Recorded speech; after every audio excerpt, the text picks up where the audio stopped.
was a one that was a year ago where Okay. this black kid was in a medical room and they were beating the crap out of him. A bunch of cops were Yes. talking about it. Yes. I just wanted to get okay. Did that guy commit? I want to know. Did that guy commit a crime? Did he? What was he? One. Yes. What did he I do? mean, without a doubt. Do you remember what he did? You're ta- oh yeah, he was being. You know what? I know that he was. I don't know what the exact crime was. However, he was already serving his time. I want to say he was being transported from one facility over to another correctional facility, and they had to get a medical clearance. Okay. That's what happened. So I want to say it's a felony.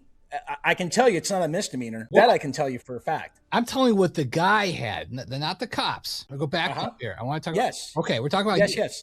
All right. So the cops are beating the crap out of him. Is he's Yes. resisting, isn't he? Isn't he resisting? He doesn't want Okay. Well, which one are we talking about? Because the one that I'm describing to you is the one where they were inside a medical room and there was about 4 or 5 cops just wailing on this. Yeah. And unfortunately, so I think what ends up happening is all their body worn videos are shut off. However, they're able to retrieve through Axon video to get the actual depiction of what happened, because everybody turned theirs off. So they're trying to get a medical clearance, but the cops are beating the crap out of him for some reason. Yeah. That's what I wanted to try to figure out. Why the heck would they beat the crap out of him? And to this very day, we probably don't still know why. If we can assume and speculate, yeah, there is this culture when you are telling someone to stop resisting, stop resisting, stop resisting, Right. cops are going to use force. Now, I'll be also the first one to tell you, haven't investigated a whole bunch of use of forces.